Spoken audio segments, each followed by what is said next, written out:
فرشتوں نے کہا۔ فرشتے کہنے لگے، اے اللہ تو پاک ہے، ہمیں تو صرف اتنا ہی علم ہے جتنا تو نے ہمیں سکھا رکھا ہے، مکمل حکمت و علم والا تو ہی ہے۔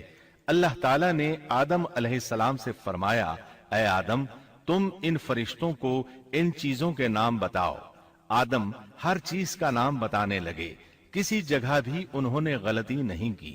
جب انہوں نے فرشتوں کو تمام چیزوں کے نام بتا دیے تو اللہ تعالیٰ نے فرشتوں کو مخاطب کر کے کہا، کیا میں نے تمہیں پہلے ہی نہیں کہہ دیا تھا کہ زمین اور آسمان کا غیب میں ہی جانتا ہوں، اور میرے علم میں ہے جو تم ظاہر کر رہے ہو اور جو چھپا رہے ہو۔ یہاں ذہن میں سوال ابھرتا ہے کہ فرشتے کیا چھپا رہے تھے؟ وہ راز والی بات یہی تھی کہ اللہ ہم سے زیادہ معزز اور عالم مخلوق پیدا نہیں کرے گا۔ اس کے بعد اللہ تعالیٰ نے اماں حوا کو پیدا فرمایا۔ انہیں آدم علیہ السلام کے فوراً بعد پیدا نہیں فرمایا، بلکہ آدم علیہ السلام نے کافی عرصہ جنت میں تنہا بسر کیا، اور حدیث میں ہے کہ وہ وحشت محسوس کرتے تھے، تنہائی کو شدت سے محسوس کرنے لگے تھے۔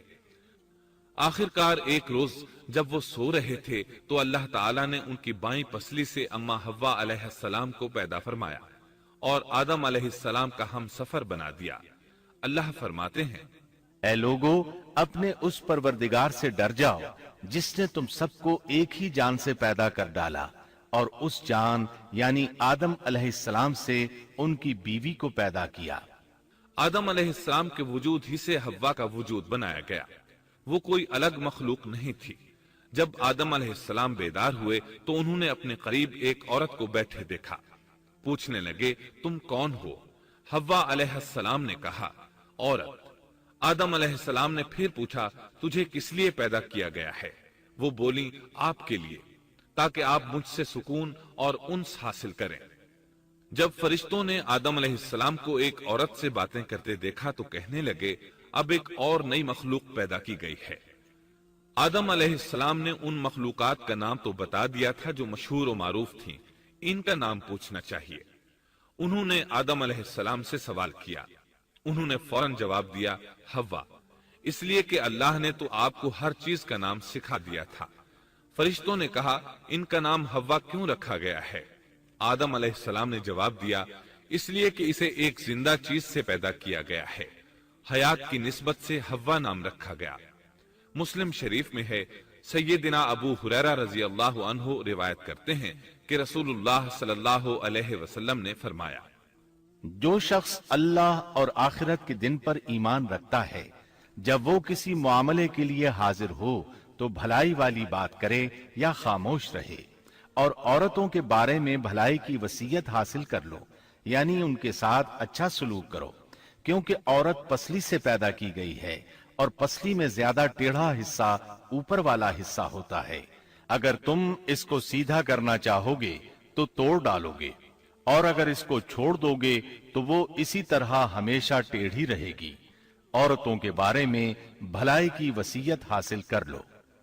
مطلب یہ کہ اسی حالت میں گزر بسر کرو، عورتوں کے بارے میں بھلائی کی وصیت حاصل کر لو۔ اس حدیث کا مطلب یہ ہے کہ عورتوں پر جبر کر کے زبردستی ان کی طبیعت کو بدلا نہیں جا سکتا، اور عورت ذات کو نہایت نرمی اور پیار سے رکھو۔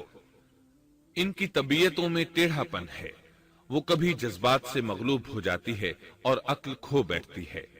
اگر کوئی اسے سیدھا کرنا چاہے تو اس سے لا تعلقی، دوری اور طلاق کی نوبت آ جائے گی۔ اگر اسے چھوڑ دو گے تو ٹیڑھا پن برقرار رہے گا۔ مرد کو بہت حوصلے سے اس صورتحال کو سنبھالنا چاہیے۔ احادیث میں سیدنا ابراہیم علیہ السلام کی زوجہ سیدہ سارہ علیہ السلام کا قصہ موجود ہے۔ وہ حوا علیہ السلام کے بعد کائنات کی سب سے زیادہ خوبصورت عورت تھی۔ احادیث سے یہ اشارہ ملتا ہے کہ حوا علیہ السلام ابتدائے انسانیت سے لے کر قیامت تک پیدا ہونے والی تمام عورتوں میں خوبصورت تھیں۔ اب ابلیس لگا اپنے وسوسے شروع کرنے۔ آدم اور حوا علیہ السلام دونوں اللہ کے حکم سے جنت میں تھے کہ شیطان نے انہیں پھسلانے کی کوشش شروع کر دی۔ اللہ تعالیٰ فرماتے ہیں، اور ہم نے کہہ دیا، اے آدم، تم اور تمہاری بیوی جنت میں رہو اور جہاں سے چاہو با فراغت کھاؤ۔ جنت بھی کیسی،